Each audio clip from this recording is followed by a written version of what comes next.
Hi all, Malayalam ക്ലാസ്സിലേക്ക് എല്ലാവർക്കും സ്വാഗതം. ഒരുപാട് പേരുടെ മൈക്ക് തോന്നണല്ലോ. Yes, good evening. Good evening sir. Mic ഒന്ന് ഓഫ് ആക്കി വെക്കാവോ? Okay. കേൾക്കാം.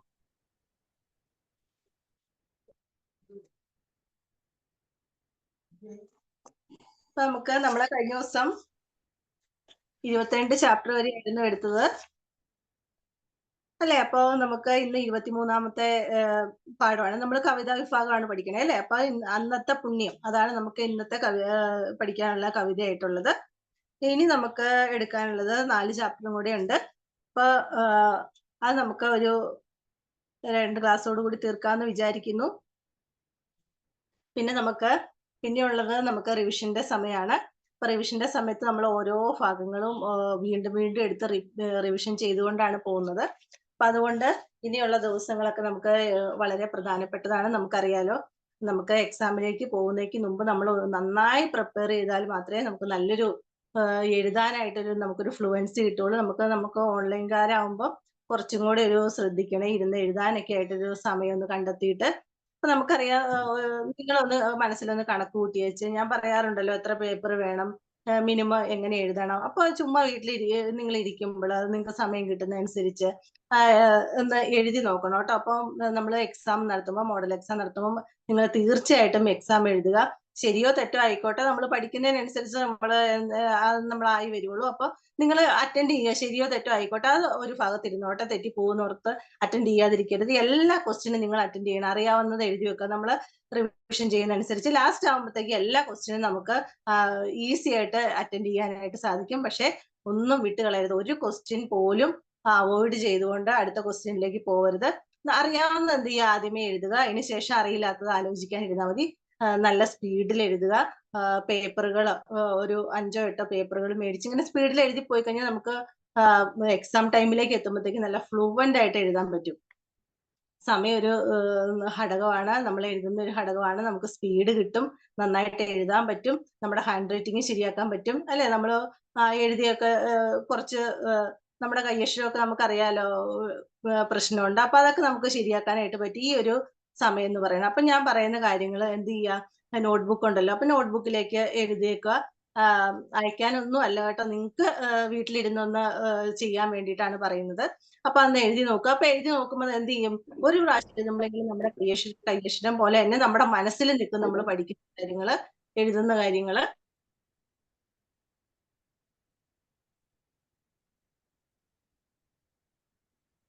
ഷമീമിന്റെ മൈക്ക് ഒന്ന് ഓഫ് ചെയ്തേരെ. അപ്പൊ നമുക്ക് കവിതയിലേക്ക് പോകാം. അപ്പൊ അന്നത്തെ പുണ്യം, ഉള്ളൂർ എസ് പരമേശ്വരയ്യരുടെ ഒരു കവിതയാണ് നമുക്ക് പഠിക്കാനുള്ളത്. ഇത് ആരെ കുറിച്ചുള്ള വർണ്ണനയാണ്? ശ്രീകൃഷ്ണ ഭഗവാനെ കുറിച്ചുള്ള വർണ്ണനയല്ലേ, കൃഷ്ണനെ കുറിച്ചുള്ള വർണ്ണനയാണ് ഇതിന്റെ അകത്ത് കൊടുത്തിരിക്കുന്നത്. അപ്പൊ എന്താണ്, നമ്മുടെ കൃഷ്ണനെ കുറിച്ച്, കൃഷ്ണന്റെ ഫോട്ടോയൊക്കെ നിങ്ങൾക്ക് കണ്ടിട്ടുണ്ടല്ലേ, നല്ല നീല കളറായിട്ടിരിക്കുന്ന അല്ലെ. നല്ല സുന്ദരനായിട്ടിരിക്കുന്ന ഒരു കുഞ്ഞ് അല്ലെ, അങ്ങനെയാണ് നമ്മുടെ കൃഷ്ണന്റെ ചെറുപ്പത്തിലേ ഉള്ള അല്ലെ, ആ പടങ്ങളൊക്കെ കാണുമ്പോൾ നമുക്ക് ഭയങ്കര ഓമനത്വം തോന്നുന്ന ഒരു കുഞ്ഞാണ് അല്ലെ. അപ്പൊ ആ കുഞ്ഞിനെ കുറിച്ചാണ് നമുക്ക് എന്ത് ചെയ്യാനുള്ള ഇന്നത്തെ പാഠഭാഗത്തില് പഠിക്കാനുള്ള. അപ്പൊ നമ്മൾ എന്ത് ചെയ്യണം, നമ്മൾ ഓർക്കണം എന്താണ് നമ്മളിപ്പോ എങ്ങോട്ട് പോവുകയാണ്? വൃന്ദാവനത്തിലേക്ക് പോവുകയാണ്. അവിടെയാണല്ലോ കൃഷ്ണനുള്ളത് അല്ലെ. അപ്പൊ കൃഷ്ണന്റെ ലീലകളൊക്കെ എന്ന് പറഞ്ഞാൽ കുഞ്ഞായിരിക്കുമ്പോൾ നമ്മുടെ വീട്ടിലും കുഞ്ഞുങ്ങളൊക്കെ ഉള്ളപ്പോൾ അവര് കാണിക്കുന്ന ഓരോ വികൃതിത്തരങ്ങൾ കാണുമ്പോൾ നമുക്ക് അല്ലെ, ചിലപ്പോ ഉണ്ണിക്കണ്ണന്മാരായിട്ട് ഓടി നടക്കും, അങ്ങനെ പല പല വികൃതിത്തരങ്ങൾ കാണിക്കും നമ്മുടെ കുഞ്ഞുങ്ങൾ അല്ലെ. അപ്പൊ ഇതെല്ലാം ഈ ഒരു ഭഗവാൻ എന്ത് ചെയ്തിട്ടുണ്ട്, ഒരു കുഞ്ഞു കുട്ടി എന്തൊക്കെ കാര്യങ്ങൾ ചെയ്യുമോ അതുപോലെ തന്നെ എല്ലാ കാര്യങ്ങളും എല്ലാത്തരം വികൃതിത്തരത്തിന്റെയും ആളായിരുന്നു നമ്മുടെ കൃഷ്ണൻ. അപ്പൊ നമ്മൾ എങ്ങോട്ടാണ് പോകുന്നത്? വൃന്ദാവനത്തിലേക്ക് പോവുകയാണ്. എന്താണ് അവിടെയാണ് കൃഷ്ണൻ ഇപ്പൊ എന്ത് ചെയ്തുകൊണ്ടിരിക്കുന്നത്? ലീലകൾ ആടിക്കൊണ്ടിരിക്കുന്നത്. അപ്പൊ അതിനെക്കുറിച്ചാണ് നമുക്ക് ഇന്നത്തെ കവിതയില് പഠിക്കാനുള്ള. ആരുടെയാണ് അന്നത്തെ പുണ്യം എന്ന് പറഞ്ഞ കവിത? ഉള്ളൂർ എസ് പരമേശ്വരയ്യരുടെയാണ്. ഓർത്തു വെച്ചോണേ.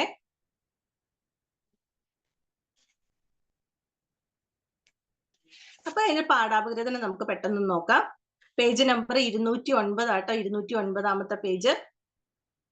ആശാൻ, ഉള്ളൂർ, വള്ളത്തോൾ എന്നിവരാണ് ആധുനിക കവിത്രയം എന്ന പേരിൽ അറിയപ്പെടുന്നത്. അതൊരു ചോദ്യം ആട്ടോ. ആധുനിക കവിത്രയം, പ്രാചീന കവിത്രയം രണ്ടും ചോദിക്കും. ആധുനിക കവിത്രയത്തിൽ ആശാൻ, ഉള്ളൂർ, വള്ളത്തോളാണ്. പ്രാചീന കവിത്രയത്തിൽ ആരൊക്കെയാണ്? ചെറുശ്ശേരി ഉണ്ട്, കുഞ്ചൻ നമ്പ്യാരുണ്ട്, എഴുത്തച്ഛനുണ്ട്. ഓർത്തു വെച്ചോണേ. അത് രണ്ടും ചോദിക്കും. കൂട്ടത്തിൽ പെടാത്തത് ഏതോ, കൂട്ടത്തിൽ പെട്ടത് ഏതോ, ഇങ്ങനെയൊക്കെ പല രീതിയിലായിരിക്കും എന്ത് ചെയ്യുക, ചോദ്യങ്ങൾ ചോദിക്കുക. രണ്ടും നമ്മൾ പഠിച്ചു വെച്ചാലേ നമുക്ക് എഴുതാൻ കിട്ടുള്ളൂ. വൺ വേർഡിലാ ചോദിക്കുക. കൂട്ടത്തിൽ വ്യവസ്ഥാപിതമായി തന്നെ ആധുനിക വിദ്യാഭ്യാസം ലഭിക്കാൻ അവസരം കിട്ടിയത് ഉള്ളൂരിനാണ്. ഇംഗ്ലീഷ് ഭാഷയിലുള്ള പരിജ്ഞാനവും അതുവഴിയുള്ള ഗ്രന്ഥപരിചയവും അദ്ദേഹത്തിന്റെ കവിതകളിൽ എന്ത് ചെയ്തു? സ്വാധീനം ചെലുത്തി. ചമ്പു, മഹാകാവ്യം, ഖണ്ഡകാവ്യം, അങ്ങനെ കവിതയുടെ എല്ലാ മണ്ഡലങ്ങളിലും ഉള്ളൂർ സാന്നിധ്യം അറിയിച്ചു. അദ്ദേഹത്തിന്റെ ഉമാകേരളം മലയാളത്തിലെ മഹാകാവ്യങ്ങളുടെ ശ്രേണിയിൽ മുൻപന്തിയിൽ നിൽക്കുന്നു. അണ്ടർലൈൻ ചെയ്യണേ. ഉമാകേരളം ഉള്ളൂരിന്റെ ഖണ്ഡകാവ്യമാണ്, മഹാകാവ്യമാണ്. ഏത്? ഉമാകേരളം. ആരുടെയാന്ന് ചോദിക്കുക, ഉള്ളൂരിന്റെയാണ്. കർണഭൂഷണം, പിങ്കള, ചിത്രശാല, ഭക്തിദീപിക തുടങ്ങിയ ഖണ്ഡകാവ്യങ്ങൾക്ക് പുറമെ നിരവധി ഖണ്ഡകവിതകളും അദ്ദേഹം രചിച്ചു. വിജ്ഞാന ദീപിക, കേരള സാഹിത്യ ചരിത്രം തുടങ്ങിയ ഗദ്യഗ്രന്ഥങ്ങളും അദ്ദേഹത്തിന്റെ സംഭാവനയാണ്. തിരുവിതാംകൂർ രാജഭരണത്തിന്റെ കീഴിൽ ഉത്തരവാദിത്തപ്പെട്ട ഉദ്യോഗസ്ഥനായതിനാൽ ദേശീയ സ്വാതന്ത്ര്യ സമരത്തിലോ മറ്റു സാമൂഹ്യ നവോത്ഥാന പ്രസ്ഥാനത്തിലോ നേരിട്ട് ഇടപെടാൻ അദ്ദേഹത്തിന് കഴിഞ്ഞില്ല. നാം ഇവിടെ പഠിക്കുന്ന അന്നത്തെ പുണ്യം എന്ന കവിത തരംഗിണി എന്ന കാവ്യ സമാഹാരത്തിൽ നിന്നും എടുത്തിട്ടുള്ളതാണ്. നിങ്ങളുടെ ഗൈഡിൽ ചിലപ്പോൾ അന്നും ഇന്നും എന്നായിരിക്കും കൊടുത്തേക്കുന്നത്. അതല്ല കേട്ടോ, അന്നത്തെ പുണ്യമാണ്. നമ്മളിവിടെ പഠിക്കുന്ന പാഠഭാഗം നമുക്കറിയാം അന്നത്തെ പുണ്യമാണ്, അന്നും ഇന്നും അല്ല. അത് വെട്ടിയേച്ചൊന്ന് എഴുതിയേരെ.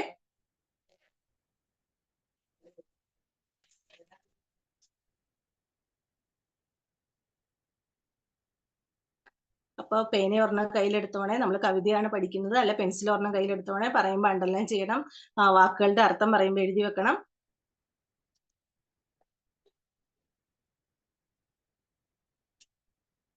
അപ്പൊ നമുക്ക് തുടങ്ങിയേക്കാം.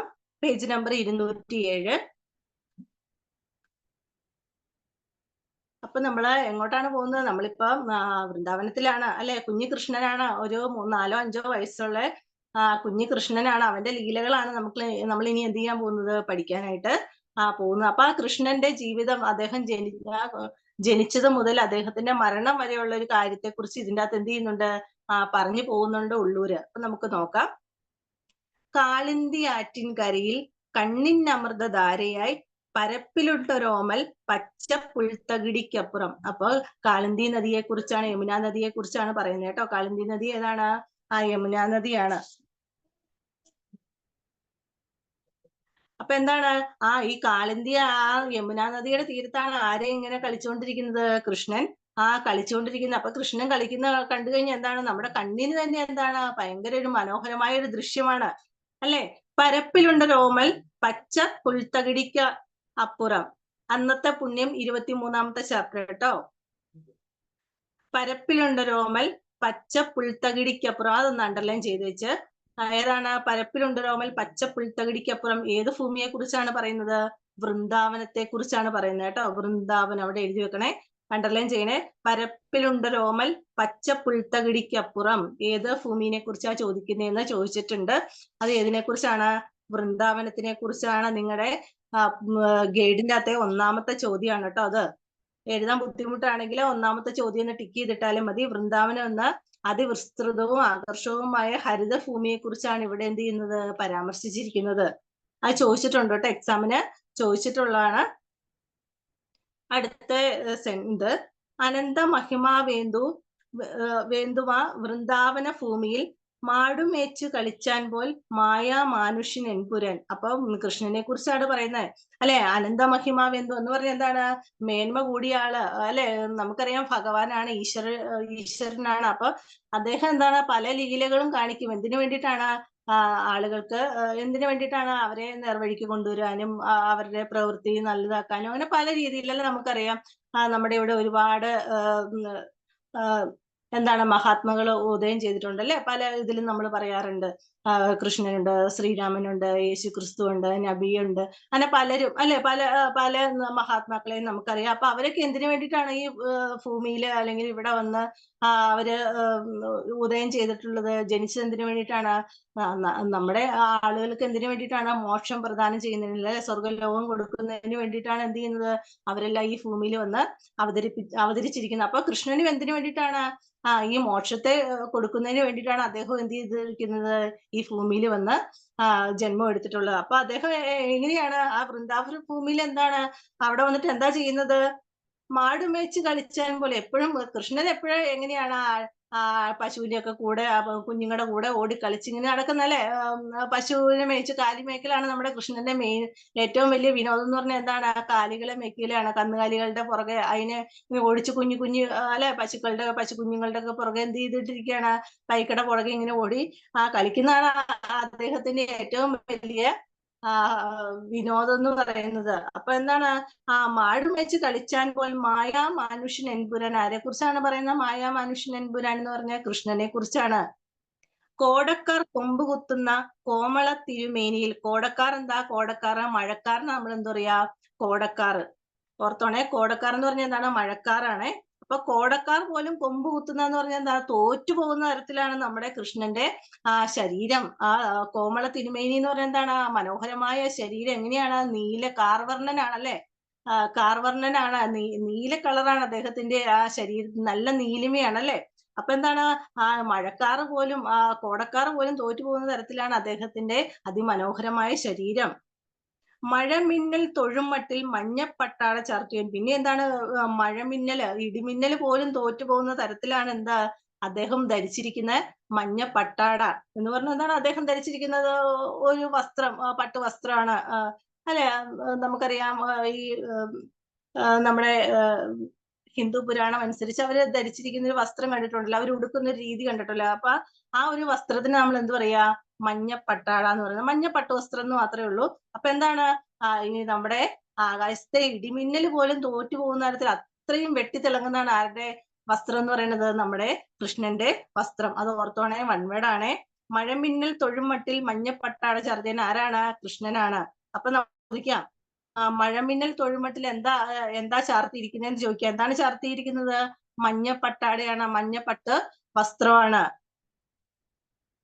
ഇനി അടുത്ത വരിയാണ്, മനോജ്ഞമാ മയിൽപീലി. മനോജ്ഞം എന്ന് പറഞ്ഞാൽ എന്താണ്, മനോഹരം, സുന്ദരം എന്നൊക്കെയാണ് കേട്ടോ മീനിങ്. മനോജ്ഞമാ മയിൽപീലി മകുടം വിട്ട് നീങ്ങമേ. മകുടം എന്താ, ഇങ്ങനെ ചെറിയ കൃഷ്ണൻ വെച്ചേക്കുന്ന കണ്ടിട്ടുണ്ടോ, ചെറിയൊരു എന്താ പറയാ കിരീടം പോലെയുള്ള ഇവിടെ ഒരു ചെറിയൊരു കുഞ്ഞു കിരീടം ധരിച്ചിട്ടുണ്ടാവും എപ്പോഴും, അല്ലെങ്കിൽ മുടി കെട്ടി വെച്ചിട്ട് ഇങ്ങനെ കെട്ടി വെച്ചേക്കുന്ന രീതിയിൽ കൃഷ്ണന്റെ ഫോട്ടോ കാണുമ്പോൾ നമുക്കറിയാം. അപ്പൊ എന്താണ്, അതിന്റെ ഉള്ളിൽ എന്താണ് കൃഷ്ണന്റെ പ്രത്യേകത, അതിന്റെ ഉള്ളിൽ ഒരു മയിൽപീലി ഉണ്ടാവും.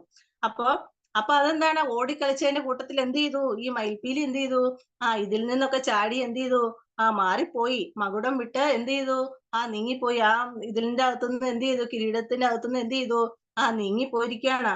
മാൻപഴും കവിൾ തട്ടിയും മണികുണ്ടലങ്ങൾ ആടവേ. അപ്പൊ എന്താണ്, സുന്ദരമായ കവിള്, കുഞ്ഞുങ്ങളുടെയൊക്കെ കവിള് കണ്ടാൽ നമുക്ക് ഭയങ്കര സോഫ്റ്റ് അല്ലെ, നല്ല ഭയങ്കര മൃദുലമായിരിക്കും, ഭയങ്കര സോഫ്റ്റ് ആയിരിക്കും അല്ലെ. നമുക്കറിയാം കുഞ്ഞുങ്ങളുടെ മുഖമൊക്കെ ഇരിക്കുന്നത് അല്ലെ. അപ്പൊ ഈ കുഞ്ഞു കൃഷ്ണന്റെ മുഖം എങ്ങനെയാണ് ഇരിക്കുന്നത്, ഇങ്ങനെ ഓടിക്കളിച്ച് മുഖമൊക്കെ എന്താണ്, ഈ മനോഹരമായ മുഖമൊക്കെ, മുഖത്ത് ഇങ്ങനെ ഈ കവിളിൽ കിടക്കുന്ന കമ്മൽ എന്ത് ചെയ്തിരിക്കുകയാണ്, ഇങ്ങനെ എന്ത് ചെയ്യുന്നുണ്ട്, ഈ കവിളിൽ ഇങ്ങനെ വന്ന് തട്ടി ഇങ്ങനെ ആടി കളിച്ചുകൊണ്ടിരിക്കുകയാണ്. എന്താ ആടി കളിക്കുന്നത്? ഈ കമ്മല്. അപ്പൊ എന്താണ്, ഈ കവിളയിൽ വന്നാണ് ഈ കമ്മൽ ഇങ്ങനെ അടിക്കുന്നത്. അപ്പൊ ഇറക്കമുള്ള കമ്മലാണ് എന്ത് ചെയ്തിരിക്കുന്നത്, കൃഷ്ണൻ ധരിച്ചിരിക്കുന്നത്. മണികുണ്ടലങ്ങൾ എന്ന് പറഞ്ഞാൽ എന്താണ്, രത്നങ്ങൾ പതിച്ച കമ്മലാണ് ധരിച്ചിരിക്കുന്നത്. കുഞ്ഞിളം കാറ്റിൽ അങ്ങങ്ങു കുനുകൂന്തൽ പറക്കവേ. അപ്പൊ എന്താണ്, പിന്നീട് എന്താ പ്രത്യേകതയുള്ളത്?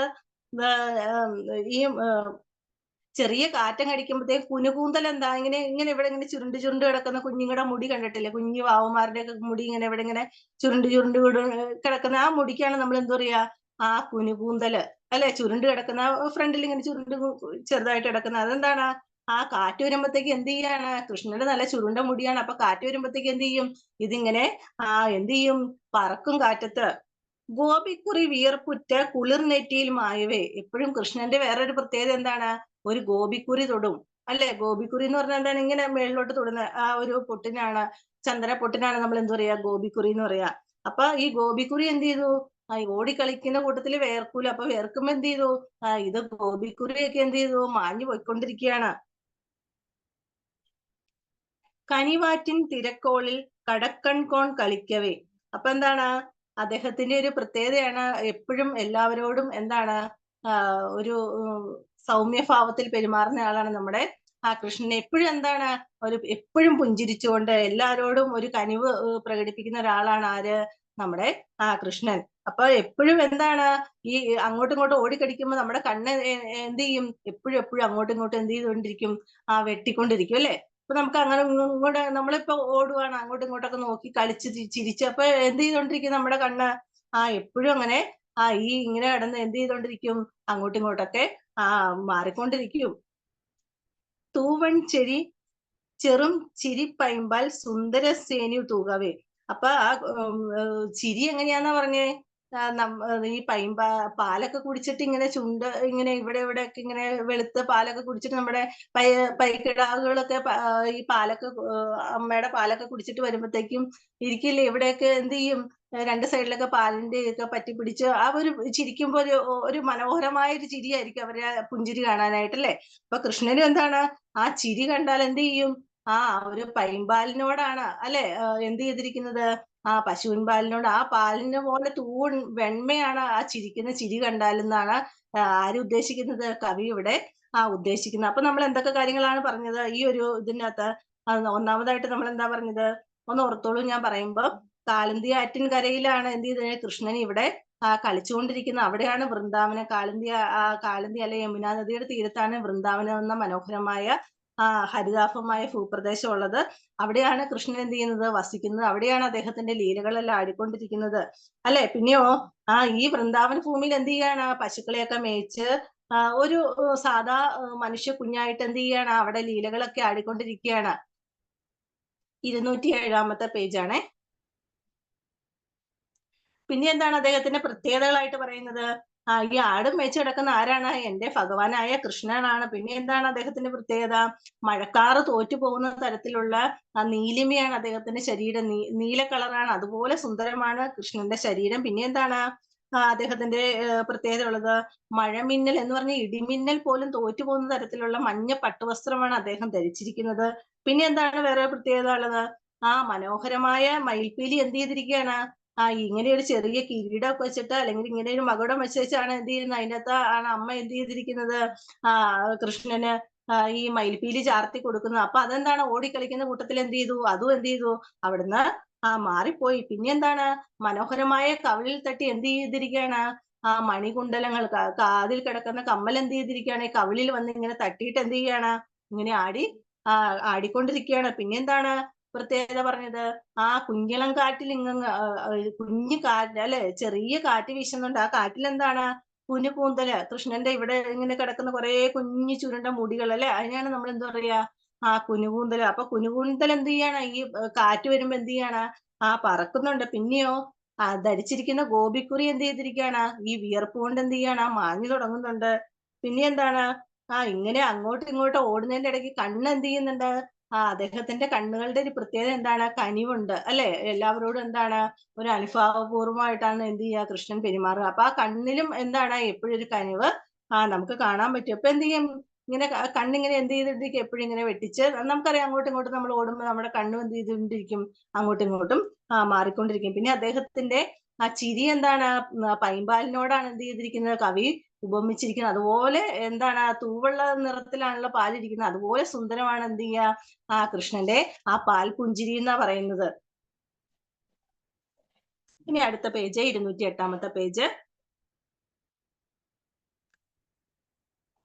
ഓടക്കുഴൽ അണച്ചാൻ പോൽ ഓമൽ തേൻ ചോരി വായിക്കുമേൽ ഊതിനാൻ പോൽ അലങ്കാര പൊരുൾ എൻപുരൻ. അപ്പൊ എന്താണ്, അദ്ദേഹത്തിന്റെ വേറൊരു പ്രത്യേകത എന്താണ്, ഓടക്കുഴലിൽ ഊതുന്നത് അല്ലെ. ഓടക്കുഴലിൽ വായിക്കുന്ന കൃഷ്ണന്റെ ഏറ്റവും വലിയൊരു വിനോദമാണ് അല്ലെ.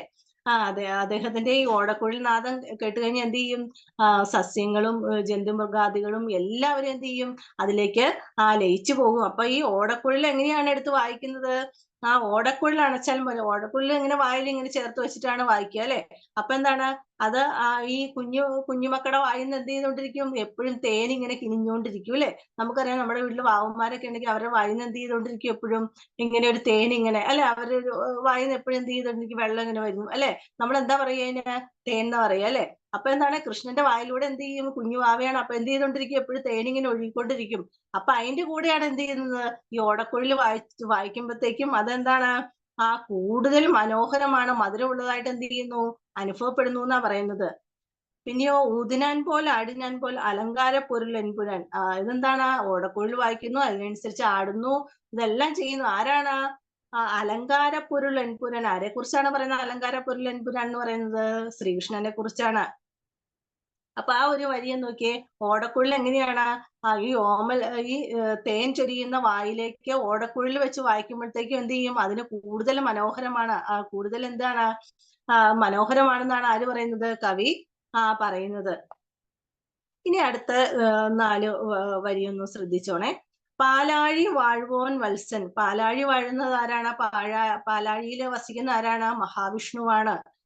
പാലാഴി വാഴുന്ന ആരാണ്, മഹാവിഷ്ണുവാണ്. പാൽക്കടലാണ് പാലാഴി എന്ന് പറയുക. അപ്പൊ എന്താണ്, മഹാവിഷ്ണു എവിടെയാണ്, പാലാഴിയിലാണ്. ആ മഹാവിഷ്ണുവിന്റെ അവതാരമാണ് ആരെന്ന് പറയാ, ശ്രീകൃഷ്ണൻ. അപ്പൊ ശ്രീകൃഷ്ണൻ മഹാവിഷ്ണുവിന്റെ അവതാരമായതുകൊണ്ട് പാലും പ്രാണനും മൊത്തമാണ്. അപ്പൊ ശ്രീകൃഷ്ണന് ഏറ്റവും ഇഷ്ടമുള്ള ഒരു ആഹാരം എന്ന് പറയുന്നത് ഏതാണ്, പാലാണ് അല്ലെ. അപ്പൊ പാലാഴി വാഴുന്ന പാൽക്കടലിൽ വസിക്കുന്ന മഹാവിഷ്ണുവിന്റെ ഒരു അവതാരമാണ് കൃഷ്ണൻ. അപ്പൊ അദ്ദേഹത്തിന് ഏറ്റവും കൂടുതൽ ഇഷ്ടമുള്ള ഒരു സാധനം എന്ന് പറഞ്ഞാൽ ഏതാണ്, പാലാണ്. ഭാരതാംബ ഫവൽസ്യാന പാനത്താൽ തൃപ്തനായ പോൽ. അപ്പൊ എന്താണ്, ഭാരതാംബയാകുന്ന നമ്മുടെ ഈ ഭാരതത്തിൽ വന്നാണ് ആര് ജനിച്ചിട്ടുള്ളത്, കൃഷ്ണൻ. അപ്പൊ ഈ ഭാരതാംബയാകുന്ന നമ്മുടെ ഭാരതത്തിന്റെ ആ അമ്മയുടെ പാൽ നുകർന്നത് കൊണ്ട് എന്താണ്, അദ്ദേഹം കൂടുതൽ തൃപ്തനായതുപോലെയാണ് ആർക്ക് അനുഭവപ്പെടുന്നത്, കവിക്ക് അനുഭവപ്പെടുന്നത്. എന്ന് പറഞ്ഞാൽ എന്താണ്, നമ്മുടെ ഭാരതത്തിലാണ് കൃഷ്ണൻ വന്ന് ജനിച്ചിട്ടുള്ളത്. അപ്പൊ നമ്മുടെ ഭാരതമാവുന്നല്ല, നമ്മുടെ അമ്മയുടെ പാൽ നുകർന്നാണ് ആരും വലുതായിട്ടുള്ളത്, നമ്മുടെ കൃഷ്ണനും വലുതായിട്ടുള്ളത്. അതുകൊണ്ട് ഈ പാൽ കുടിച്ച് കൃഷ്ണനും എന്ത് ചെയ്യുന്നുണ്ട്, മനസ്സിന് തൃപ്തി തോന്നുന്നുണ്ട്. ഇനി അടുത്തത് എന്താണ്, ആ 4 വരിയില് കൃഷ്ണൻ ജനിച്ചത് മുതൽ മരണം വരെയുള്ള കാര്യങ്ങൾ പെട്ടെന്ന് പറയുന്നുണ്ട്. കൽത്തുറങ്കിനകത്ത് അമ്മ കണി കണ്ട ദിനം മുതൽ. എവിടെയാണ് കൃഷ്ണൻ ജനിക്കുന്നത്, കൽത്തുറങ്കിന്റെ അകത്താണ് അല്ലെ.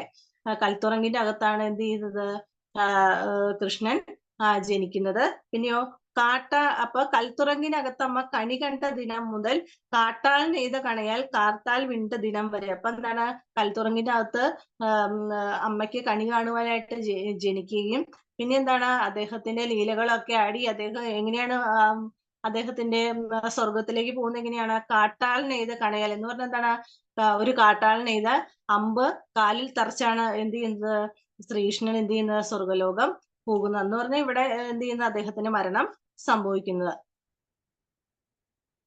അടുത്ത വരി, കണ്ണൻ കപട ഗോപാലൻ. എന്താണ് കള്ളത്തരങ്ങളുടെ ആളാണ് ആരെന്ന് പറയാ, കൃഷ്ണൻ. എന്ന് പറഞ്ഞാൽ എന്താണ്, എല്ലാം ചെയ്യുന്ന എങ്ങനെയാണ്, ഈ ഓരോ കുഞ്ഞു കുസൃതികളും കള്ളത്തരങ്ങളും ഒക്കെ കാണിക്കും. എന്തിനു വേണ്ടിയിട്ടാണ്, നമ്മുടെ നന്മയ്ക്ക് വേണ്ടിയിട്ടാണ് അദ്ദേഹം അതെല്ലാം ചെയ്യുന്നത്. കൈവല്യാംബു ഖനാഖനം. എന്താണ് കൈവല്യം, എന്താണ് കൈവല്യം എന്ന് പറഞ്ഞാൽ എന്താണ്, മോക്ഷമാണ് കേട്ടോ. കൈവല്യം മോക്ഷമാണ്. അമ്പു എന്താണ്? അമ്പു എന്ന് പറഞ്ഞാല് ജലമാണ്, വെള്ളത്തിനാണ് നമ്മൾ എന്താ പറയാ, ആ ഒരു ഒറ്റ വാക്കാണ് കൊടുത്തിരിക്കുന്നത്. കൈവല്യാമ്പു. കൈവല്യാമ്പു എന്ന് പറഞ്ഞാൽ എന്താണ്? കൈവല്യം മോക്ഷമാണ്. അമ്പു എന്ന് പറഞ്ഞാൽ എന്താണ്? ജലത്തിനെയാണ്, വെള്ളത്തിനെയാണ് പറയുന്നത്. ഖനാഖനം. ഖനാഖനം എന്ന് പറഞ്ഞാൽ എന്താണ്? മേഘത്തിനെ നമ്മൾ എന്താ പറയാ? ഖനാഖനം. ആ ഒരു ഒറ്റ വരിയുടെ അർത്ഥം എന്ന് പറയുന്നത് എന്താണ്? മോക്ഷസുഖമാകുന്ന മഴത്തുള്ളി പെയ്തു തരുന്ന മേഘമാണ് ആരെന്ന് പറയാ? കൃഷ്ണൻ, അല്ലെ? മോക്ഷസുഖമാവുന്ന മഴത്തുള്ളി പെയ്തു തരുന്ന മേഘമാണ് ആര്? കൃഷ്ണൻ, അല്ലെ? നമ്മൾ എപ്പോഴും എങ്ങനെയാണ് വിചാരിക്കുക? നമുക്ക് നമ്മുടെ ഈ ജീവിത ഈ ഇഹലോകവാസം കഴിഞ്ഞിട്ട് നമുക്ക് എങ്ങോട്ട് പോകണമെന്നാണ് നമ്മൾ എപ്പോഴും വിചാരിക്കുക? നമുക്ക് സ്വർഗലോകം പോകണം, അല്ലെ? നമ്മളെപ്പോഴും അങ്ങനെയാണ് വിചാരിക്കുക, അല്ലെ? ഓരോ എല്ലാ മതവിശ്വാസം അനുസരിച്ച് നമ്മുടെ വീണ്ടും നമുക്ക് എങ്ങോട്ട് പോകണം? സ്വർഗത്തിലേക്ക്, ഈശ്വരന്റെ അടുത്തേക്ക് തിരിച്ചു പോകണം എന്നാണ്. അപ്പൊ എന്താണ്? കൃഷ്ണനും അങ്ങനെയാണ്. ആ മോക്ഷത്തെ കൊടുക്കുന്ന മഴത്തുള്ളിയാണ് ആരെന്ന് പറയാ? കൃഷ്ണൻ എന്ന് പറയാ. അടുത്ത ഇത് അദ്ദേഹം ചെയ്ത കാര്യം സകലവും എന്താണ്? ജഗന്മോഹന മോഹനം. നമ്മുടെ ഈ ജഗത്തിന് എന്തിനു വേണ്ടിയിട്ടുള്ളായിരുന്നു? നന്മയ്ക്ക് വേണ്ടിയിട്ടുള്ളതായിരുന്നു കൃഷ്ണൻ ചെയ്ത സകല കാര്യങ്ങളും. പാഞ്ചാലിക്ക് ഞൊടിക്കുള്ളിൽ പട്ടുചേലകൾ നെയ്തതും സുദാമാവിന്റെ പത്നിക്ക് തുങ്കസൗധങ്ങൾ തീർത്തു. നമ്മൾ പഠിച്ചായിരുന്നു, അല്ലെ? ഗാന്ധാരി വിലാപത്തിൽ പഠിച്ചാണ് പാഞ്ചാലിനെ കുറിച്ച് നമ്മൾ പഠിച്ചായിരുന്നു. അപ്പൊ പാഞ്ചാലിക്ക് എന്താണ്? പഞ്ചപാണ്ഡവരുടെ പത്നിയാണ് പാഞ്ചാലി. അപ്പൊ പാഞ്ചാലിക്ക് കൗരവ സഭയിൽ വെച്ചിട്ട് വസ്ത്രാക്ഷേപം ചെയ്യപ്പെട്ടപ്പോൾ ശ്രീകൃഷ്ണനെ വിളിച്ച് കരയുമ്പോഴാണ് ശ്രീകൃഷ്ണൻ എന്ത് ചെയ്യാണ്? എന്തോരം വലിച്ച് എടുത്താലും തീരാത്ത അത്രയും തരത്തിലുള്ള പട്ടുവസ്ത്രം നൽകി എന്ത് ചെയ്യാണ്? നമ്മുടെ പാഞ്ചാലിനെ അനുഗ്രഹിക്കുകയാണ്. പിന്നെയോ സുദാമാവിന്റെ പത്നി. സുദാമാവ് ആരാണ്? ആണ് കേട്ടോ.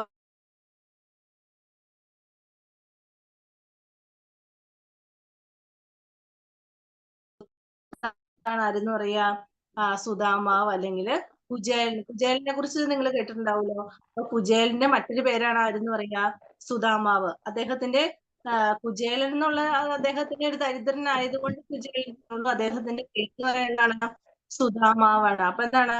സുദാമാവിന്റെ പത്നിക്ക് തുങ്കസൗധങ്ങൾ തീർത്തു. എന്താണ്? ദാരിദ്ര്യത്തിൽ കഴിഞ്ഞിരുന്ന സുദാമാവ് അല്ലെങ്കിൽ കുചേലൻ കാണാൻ വരികയും ആ സമയത്ത് എന്താണ് ഇതെല്ലാം മനസ്സിലാക്കി അദ്ദേഹം എന്ത് ചെയ്യാണ്? അവർക്ക് നല്ല എന്താണ് കൊടുക്കുന്നത്?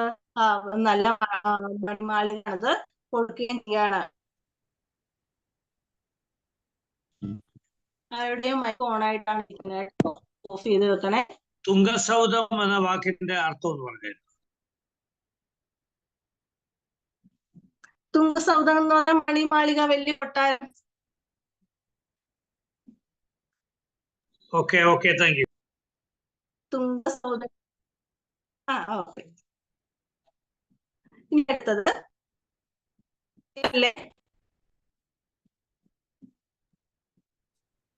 ക്ലിയർ ഇല്ല. ക്ലിയർ അല്ല അല്ലേ? ഞാൻ ഒരു സെക്കൻഡ്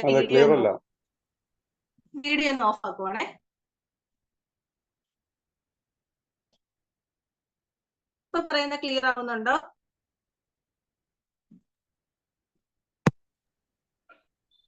ഇപ്പൊ കേൾക്കാം. ക്ലിയർ ആവുന്നുണ്ടല്ലേ? കേൾക്കുന്നില്ലല്ലോ. കേൾക്കുന്നില്ല.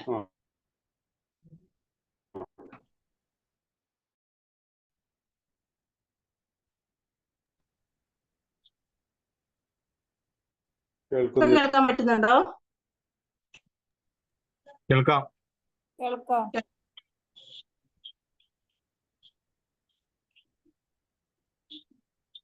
കുഴപ്പമില്ലാന്ന് തോന്നുന്നു.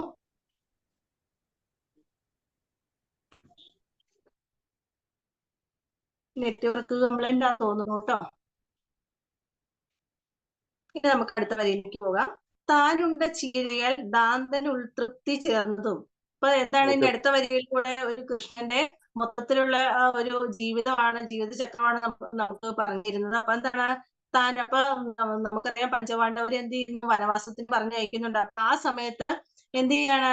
സൂര്യൻ ഒരു അക്ഷയപാത്രം കൊടുത്തായിരുന്നു. ആർക്ക്? പഞ്ചപാണ്ഡവർക്ക്, പാഞ്ചാലിക്ക് കൊടുത്തായിരുന്നു. അപ്പൊ എന്താണ്? ആ പാത്രത്തിൽ എപ്പോഴും എന്തുണ്ടാവും? ഭക്ഷണം ഉണ്ടാവും. ഭക്ഷണം കഴിക്കേണ്ട സമയത്ത് പാഞ്ചാലി ആവശ്യപ്പെട്ട് കഴിഞ്ഞാൽ എന്ത് ചെയ്യുന്നു? അതിൻ്റെ അകത്ത് ഭക്ഷണം ഉണ്ടാവും.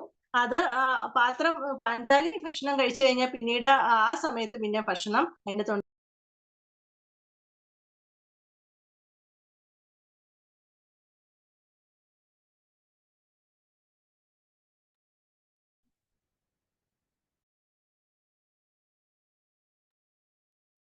കേൾക്കുന്നില്ലല്ലോ മിസ്സേ.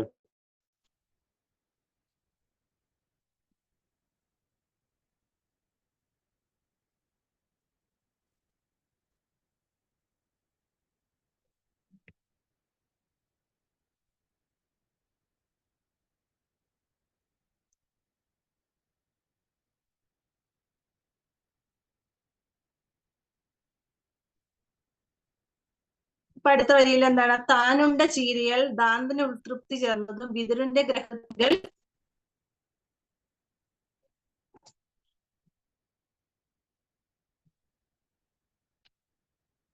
കേൾക്കാൻ കഴിയുന്നില്ല അല്ലെ?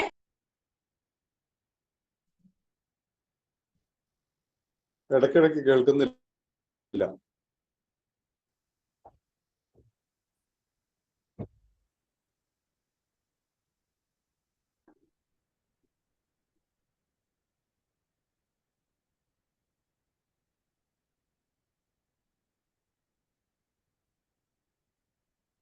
ഇപ്പൊ കേൾക്കാൻ പറ്റുന്നുണ്ടോ? ഇപ്പൊ കേൾക്കാം. ഓക്കെ, ഞാൻ വീഡിയോ ഒന്ന് ഓഫ് ചെയ്ത് നോക്കാം. നെറ്റ്വർക്ക് ഇഷ്യൂ ആണെന്ന് തോന്നുന്നു. അങ്ങനെ എടുക്കാം കേട്ടോ. താനുണ്ട ചീരയാൽ ദാന്തന് ഉൾതൃപ്തി ചേർന്നതും വിതുരന്റെ ഗ്രഹത്തിങ്കൽ വിരുന്നിന് ഗമിച്ചു. അപ്പൊ എന്താണ് ഇവിടെ വരുന്നത്? താനുണ്ട ചീരയാൽ. അപ്പൊ നമ്മളിപ്പോ പറഞ്ഞ പാഞ്ചാലി ആ അക്ഷയപാത്രത്തിൽ നിന്നും ഭക്ഷണം കഴിച്ചു കഴിഞ്ഞാൽ പിന്നെ ആ സമയത്ത് എന്തുണ്ടാവില്ല, പിന്നെ ഭക്ഷണം അതിൻ്റെ അകത്ത് ഉണ്ടാകില്ല. പിന്നെ അടുത്ത് നമ്മൾ ഭക്ഷണം കഴിക്കേണ്ട സമയത്തേ ഉണ്ടാവുള്ളൂ. അപ്പൊ എന്താണ്, ഇവരെ പരീക്ഷിക്കുന്നതിന് വേണ്ടിയിട്ട് എന്ത് ചെയ്തു? ദുർവാസാവ് മഹർഷി എന്ത് ചെയ്യുകയാണ്? ഇവരുടെ അടുത്തേക്ക് ചെല്ലുകയാണ്. എന്തിനു വേണ്ടിയിട്ടാണ്? ഇവരെ പരീക്ഷിക്കണം. പരീക്ഷിച്ചു കഴിഞ്ഞാൽ മാത്രമേ പരീക്ഷിച്ച് ഇവര് അതിന് പരാജയപ്പെട്ട് കഴിഞ്ഞാൽ എന്ത് ചെയ്യും? ദുർവാസാവിന്റെ ഒരു സ്വഭാവം അനുസരിച്ച് പെട്ടെന്ന് കോപം വരുന്ന ആളാണ്. എന്ത് ചെയ്യും? ശപിക്കും. ഒന്ന് പറഞ്ഞ് രണ്ടാമത് ശപിക്കുന്ന ആളാണ് ആര്? ദുർവാസാവ് മഹർഷി. അപ്പൊ ഇതറിഞ്ഞു കഴിഞ്ഞപ്പോ എന്ത് ചെയ്തു?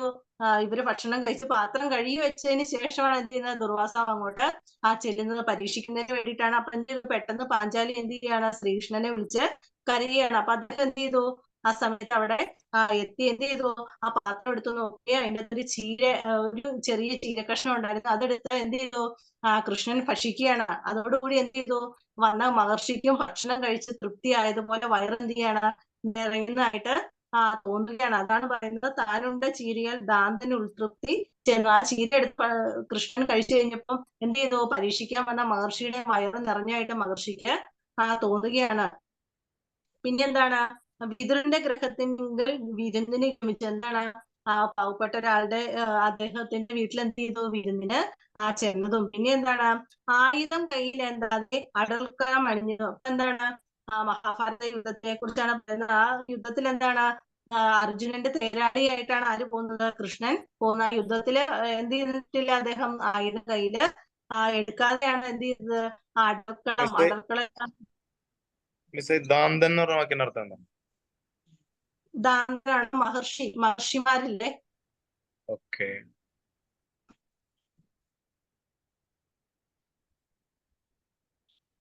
അപ്പൊ നമുക്ക് ആയുധം കയ്യിലെന്താതെ അടർക്കളം എന്താണ്? യുദ്ധഭൂമിക്കാണ് കേട്ടോ അടർക്കളം എന്ന് പറയണത്. അപ്പം ആയുധം കയ്യിലെന്താതെ അടർക്കളം അണിഞ്ഞതും പിന്നെയോ ചമ്മട്ടി കൊണ്ട് തങ്കത്തേർ ചങ്ങാതിക്ക് തെളിച്ചത് നമുക്കറിയാം. നമ്മൾ ഫോട്ടോയൊക്കെ കണ്ടിട്ടുണ്ടാവില്ല. കൃഷ്ണൻ എന്ത് ചെയ്യുന്ന തേരില് അല്ല കുതിരകളൊക്കെ പൂട്ടിയിട്ടുള്ള ആ തേര് അല്ലെ? ചമ്മട്ടി പൂണ്ട് തങ്കത്തേർ എന്ത് ചെയ്യുന്നു? ചങ്ങാതിക്ക് തെളിച്ചത്. അപ്പൊ എന്താണ്? കുതിരയെ ഇങ്ങനെ പിടിച്ചുകൊണ്ട് പോകുന്ന ഒരു തേരിനകത്ത് നിന്നുകൊണ്ട് അതിനാണ് നമ്മൾ പറയുന്നത് അല്ലെ? അപ്പൊ എന്താണ്? കൂട്ടുകാരനാണ് അർജുനൻ. അപ്പൊ അർജുനന്റെ തേരാണ് എന്ത് ചെയ്തിരിക്കുന്നത്? കൃഷ്ണൻ തെളിച്ചത്. എങ്ങോട്ടാണ് തെളിച്ചു കൊണ്ടുപോകുന്നത്? യുദ്ധഭൂമിയിലേക്ക്, മഹാഭാരത യുദ്ധത്തിന്റെ. അത് വിതുരൻ എന്ന് പറഞ്ഞു കഴിഞ്ഞാലുണ്ടല്ലോ, നമ്മുടെ ആ ഒരു കാലഘട്ടത്തിലെ ഒരു ആളാണ്. ശ്രീകൃഷ്ണനെയൊക്കെ ആ സമയത്ത് അവിടെ ഉണ്ടായിരുന്ന ഒരു പാവപ്പെട്ട ഒരാള്, കൊട്ടാരത്തിലുണ്ടായിരുന്ന ഒരു പാവപ്പെട്ട മനുഷ്യൻ, ജോലി ചെയ്തുകൊണ്ടിരുന്ന ഒരാളാണ്. പിന്നെ അടുത്തത് ആ തേർത്തട്ടിൽ നിന്ന്. ചമ്മട്ടി പൂണ്ടു എന്നുള്ള ആ ലൈനിന്റെ മീനിങ് ഒന്ന് പറഞ്ഞുതരോ? ചമ്മട്ടി കൊണ്ടുവന്ന്, ചമ്മട്ടി എന്ന് പറഞ്ഞാൽ എന്താണ്, നമ്മുടെ തേര് തേച്ച് ഇങ്ങനെ പോകുന്നില്ലേ, കുതിരനെ ഇങ്ങനെ പിടിച്ചിങ്ങനെ കൊണ്ടുപോകുന്ന നമ്മളെ ഫോട്ടോയിലൊക്കെ കാണുമ്പോ അവര് കയ്യിൽ സാധനം കൂടെ പിടിച്ചിട്ടല്ലേ കൊണ്ടുപോകുക, ഇങ്ങനെ പിടിച്ചുകൊണ്ട് കുതിര ഇങ്ങനെ മുന്നോട്ട് പോകണമെങ്കിൽ ഇവരുടെ കയ്യിലൊരു കൺട്രോൾ ഉണ്ടാവുമല്ലോ. കണ്ടിട്ടില്ലേ നമ്മള് ഈ ടിവിയിലൊക്കെ കാണുമ്പോ കുതിരനെ ഇങ്ങനെ കൊണ്ടുപോകുമ്പോ അവര് ആ ഒരു കയറ് ആ വള്ളി എങ്ങനെയായിരിക്കും കയ്യിലായിരിക്കും. അപ്പൊ അത് മൊത്തത്തിൽ ഇങ്ങനെ പിടിച്ചുകൊണ്ടാണ് എന്ത് ചെയ്യാ പോവുക. പിന്നെ എന്താണ്, ആ തേർത്തട്ടിൽ നിന്നും കൊണ്ടറി മഞ്ജുള രീതിയിൽ അഖിലോപനിഷാര മന്നവനുൾ ചേർന്നു. അപ്പൊ എന്താണ് പറയുന്നത്, ആ തേർത്തട്ടിൽ നിന്നുകൊണ്ട് ആ മഹാഭാരത യുദ്ധ സമയത്ത് എന്ത് ചെയ്യുന്നുണ്ട്, കൗരവരും പാണ്ഡവരും ചേട്ടന്റെ അനിയന്റെ മക്കളാണ്. അപ്പൊ യുദ്ധമൊക്കെ വന്നു, യുദ്ധ സമയത്ത് രണ്ടുപേരും രണ്ട് സൈഡിലായി പോയി. കൗരവര് ഒരു പക്ഷത്തും പാണ്ഡവർ ഇപ്പുറ സൈഡിലുമാണ്. അപ്പൊ എന്താണ്, പാണ്ഡവരുടെ ഏറ്റവും പ്രധാനിയായിട്ടുള്ള അർജുനന്റെ ഈ എതിർപക്ഷത്ത് നിൽക്കുന്ന സ്വന്തക്കാരെല്ലാം അവിടെ കണ്ടു കഴിഞ്ഞപ്പോ എന്താണ് തോന്നുന്നത്, എങ്ങനെ എന്ത് ചെയ്യും, ഇവരെ വധിക്കാൻ പറ്റുമോ, എന്റെ വല്യച്ഛന്മാരുണ്ട്, എന്റെ സഹോദരങ്ങളുണ്ട് അല്ലെ, ചേട്ടന്റെ അനിയന്റെ മക്കള് എല്ലാരും ഉണ്ട്, ഇവരെയൊക്കെ ഞാൻ എങ്ങനെ വധിക്കുന്നോണ്ട് എന്ത് ചെയ്യാണ്, ആ തേർത്തട്ടിൽ എന്ത് ചെയ്യാണ്, അദ്ദേഹം തളർന്നിരിക്കുകയാണ്. അപ്പൊ ആ സമയത്താണ് എന്ത് ചെയ്യുന്നത്, എന്താണ് ഗീതോപദേശം ചെയ്യുന്നത്. കൃഷ്ണൻ എന്ത് ചെയ്യാണ്, ഗീതോപദേശം കൊടുക്കുകയാണ്. അദ്ദേഹത്തിന് എന്ത് ചെയ്യാണ്, ഇതിൽ നിന്നും കരകയറാനായിട്ട് എന്ത് ചെയ്യാണ്, അദ്ദേഹത്തെ ഉപദേശിക്കുകയാണ്. പല പല കാര്യങ്ങളും പറഞ്ഞുകൊണ്ട് എന്ത് ചെയ്യാണ്, ഉപദേശിക്കുകയാണ്. അതിനെയാണ് നമ്മൾ എന്ത് അഖിലോപനിഷാര മന്നവൻ ഉൾച്ചേർന്ന്. അപ്പൊ ആ പറഞ്ഞ കാര്യങ്ങളാണ് നമുക്ക് ഏതായിട്ട് ഭഗവത്ഗീത ആയിട്ട് നമ്മുടെ മുന്നിലായിട്ട് നിൽക്കുന്നത്. ഭഗവത്ഗീത കണ്ടിട്ടുണ്ടാവും അല്ലെ, നമ്മൾ വായിച്ചിട്ടുണ്ട്. അതാണ് ഇത് അവിടെ അദ്ദേഹം ഈ നമ്മുടെ അർജുനന് ചൊല്ലിക്കൊടുത്തിട്ടുള്ള കാര്യങ്ങളാണ്. എക്സ്ക്യൂസ് മീ, അഖിലോൽപനിഷൽ സാര, അതിന്റെ അർത്ഥം ഒന്ന് പറയാം.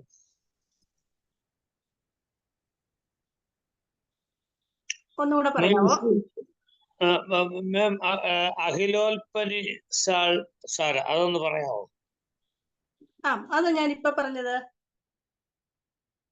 നമ്മുടെ ഈ ജഗത്തിന്, നമ്മുടെ ഭൂമിക്ക് എല്ലാത്തിനും വേണ്ടിയിട്ട് എന്ത് ചെയ്തു, വളരെ സുന്ദരമായിട്ട് അല്ലെ, ഉപനിഷത്തുകളുടെ മുഴുവനായിട്ട് സത്യമാണ് നമ്മുടെ ഭഗവത്ഗീത എന്ന് പറയുന്നത്. അതിനെ നമ്മൾ പറയുന്നത് കേട്ടോ. ഭഗവത്ഗീത ഗീതോപദേശത്തിനാണ് പറയുന്നത്. അഖിലോപനിഷസാര മന്നവൻ ഉൾച്ചേർന്ന് അത് കേട്ടോ. Okay okay okay okay.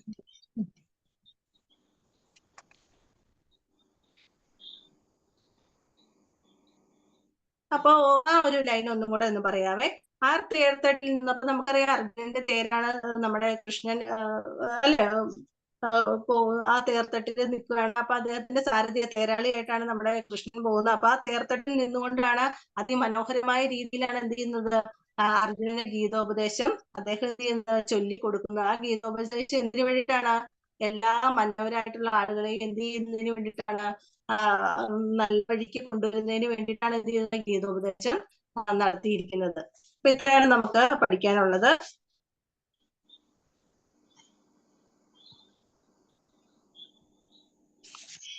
നമുക്ക് അതിന്റെ ക്വസ്റ്റ്യൻ ആൻസർ ഒന്ന് നോക്കാവേ. ഒന്നാമത്തെ നമ്മൾ പറഞ്ഞായിരുന്നു, പരപ്പിലുണ്ട് രോമൽ പച്ച കുരുത്തടിക്കൊപ്പം എന്ന് കവി വർണ്ണിച്ചിരിക്കുന്ന ഏത് പുണ്യഭൂമിയെ കുറിച്ചാണ്, വൃന്ദാവനത്തെ കുറിച്ചാണ്. 100 ആണ്, ഇമ്പോർട്ടന്റ് ആണ്. പിന്നെ രണ്ടാമത്തത്, കൃഷ്ണന്റെ മനോമോഹന രൂപത്തിന്റെ വർണ്ണന സ്വന്തം വാക്യങ്ങളിൽ ചുരുക്കി എഴുതുക. നമ്മളിപ്പോ പഠിച്ചായിരുന്നു. കാർമേഘത്തിന്റെ കളറിനെ തോൽപ്പിക്കുന്നതാണ് കൃഷ്ണന്റെ നിറം. കാർമേഘത്തിൽ മിന്നൽ പിണർ ഉണ്ടാകുമ്പോഴുള്ള ഭംഗിയാണ് അദ്ദേഹം ചാർത്തിയ മഞ്ഞപ്പട്ടിന്. കിരീടത്തിൽ ചാർത്തിയ മയിൽപ്പീലി ഏറെ മനോഹരമാണ്. രത്നപതിച്ച മണികുണ്ടലം കവിളിൽ തട്ടി മെല്ലെ ആടുന്നു. നെറ്റിയിലേക്ക് വീണ് കിടക്കുന്ന കുറുനിരകൾ കുഞ്ഞിൽ കാറ്റിൽ അങ്ങിങ്ങ് പറക്കുന്നു. നനഞ്ഞ ഗോപിക്കുറി, കാരുണ്യം വഴിയുന്ന കടാക്ഷം, ഓടക്കുഴലിലൂടെ ചൊരിയുന്ന മധുരഗാനം, ഇതൊക്കെയാണ് കൃഷ്ണന് നൽകിയിരിക്കുന്ന വർണ്ണനകൾ. അപ്പൊ നമ്മൾ അവിടെ പഠിച്ചാണ്. ഇതൊന്ന് പഠിച്ചു വെച്ചേക്കുവാണെങ്കിൽ എളുപ്പമുണ്ട്. ഈ ഒരു കഥ നിങ്ങൾക്ക് പെട്ടെന്നൊന്ന് എന്ത് ചെയ്യാനായിട്ട് മനസ്സിലാക്കാൻ പറ്റും. ചോദിച്ചു കഴിഞ്ഞാൽ എഴുതാനും പറ്റും. പാലും പ്രാണനും ഒത്തവൻ, ആരെ കുറിച്ചാണ് പറയുന്നത്, പാലും പ്രാണനും ഒത്തവൻ ശ്രീകൃഷ്ണനെ കുറിച്ചാണ്. അപ്പൊ എന്താണ്, പാൽക്കടലിൽ പള്ളി കൊള്ളുന്ന മഹാവിഷ്ണുവിന്റെ അവതാരമാണ് കൃഷ്ണൻ. അതുകൊണ്ട് തന്നെ പാല് കൃഷ്ണന് ജീവന് തുല്യം പ്രിയപ്പെട്ട വിഭവമാണ്. ഈ പാൽപ്രിയൻ ഭാരതഭൂമിയാകുന്ന അമ്മയുടെ പ്രജയായി വന്നു പിറന്നുവല്ലോ എന്ന് എന്ത് ചെയ്യുന്നു കവി ആഹ്ലാദിക്കുന്നു.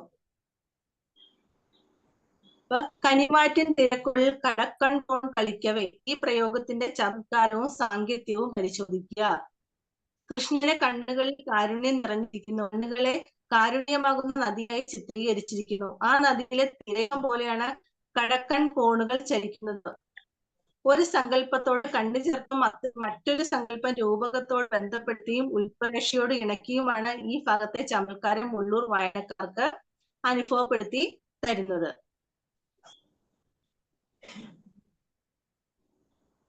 അപ്പൊ അതിനകത്ത് കനിവാറ്റിൻ തിരക്കുകളിൽ കടക്കൺ കോൺ കളിക്കുക, അതൊരു വൺ വേർഡ് പോയിട്ട് ചോദിക്കാം.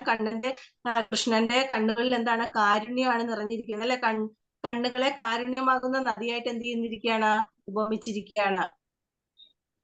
പിന്നെ ഓമൻ അലങ്കാരമല്ലേ? ചമൽക്കാരം അലങ്കാരമാണ്.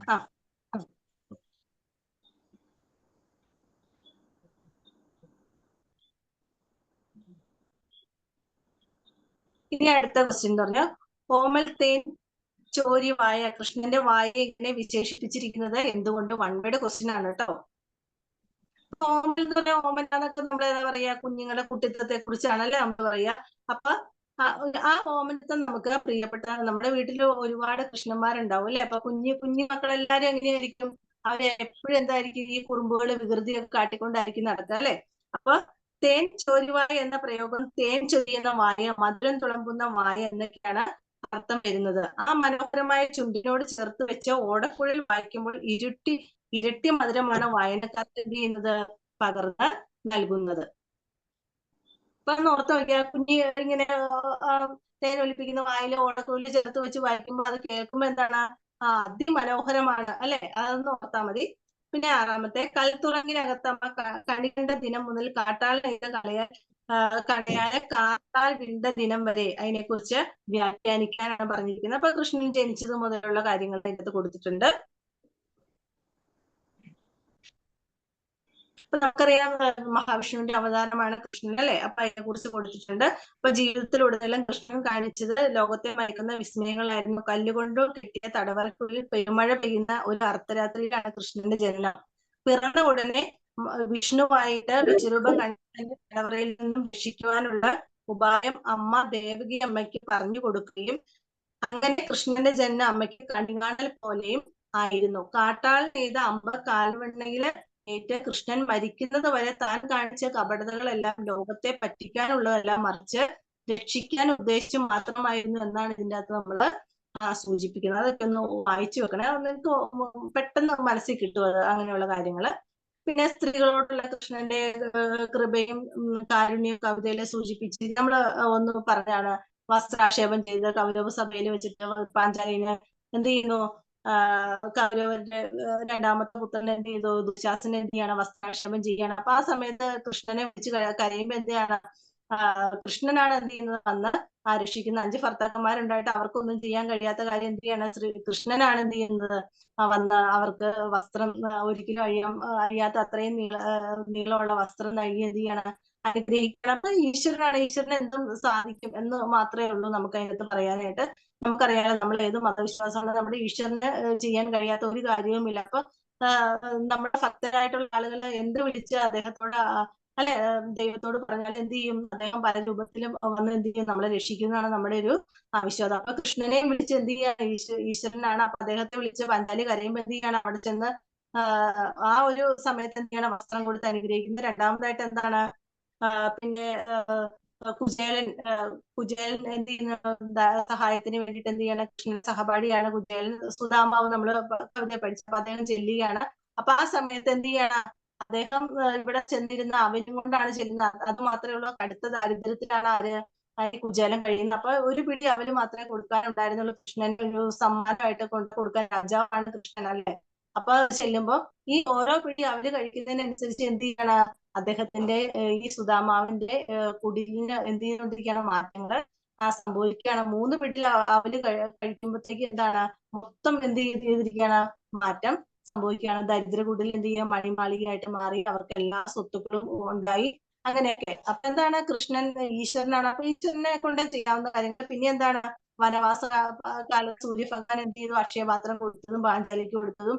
അപ്പൊ എന്ത് ചെയ്തു, ദുർവാസ എന്ന മഹർഷി എന്ത് ചെയ്തു, അവരെ പരീക്ഷിക്കാനായിട്ട് ചെല്ലുന്നു നമ്മൾ പറഞ്ഞായിരുന്നു. അപ്പൊ ആ സമയത്ത് എന്ത് ചെയ്യാണ്, പാഞ്ചാലി കൃഷ്ണനെ വിളിച്ച് കരയുകയും കൃഷ്ണൻ ചെന്ന് എന്താണ്, ഈ കഴുകി വെച്ച പാത്രം എടുത്ത് നോക്കുമ്പോൾ അതിൻ്റെ അകത്ത് പറ്റി പിടിച്ചിരിക്കുന്ന ഒരു ചിരയിലെടുത്ത് എന്ത് ചെയ്യും, അദ്ദേഹം കൃഷ്ണൻ കഴിക്കുകയും ഈ കഴിക്കുന്ന സമയത്ത് തന്നെ എന്ത് ചെയ്യുന്നു, ദുർവാസാവ് മഹർഷി പരീക്ഷിക്കാൻ ചെന്നാണ്. അദ്ദേഹത്തിനും എന്ത് ചെയ്തു, ആഹാരം കഴിച്ച് വയറ് നിറഞ്ഞ പോലെ ഒരു സംതൃപ്തി തോന്നി. അവിടുന്ന് എന്ത് ചെയ്യാണ്, സംതൃപ്തനായിട്ട് പോവുകയും ചെയ്യുകയാണ്. അതൊക്കെയാണ് എന്ത് ചെയ്യുന്നത്, സ്ത്രീകളോടുള്ള കൃഷ്ണന്റെ കൃപയും കാരുണ്യവും നമ്മുടെ ഈ കവിതയില് സൂചിപ്പിക്കുന്നത്.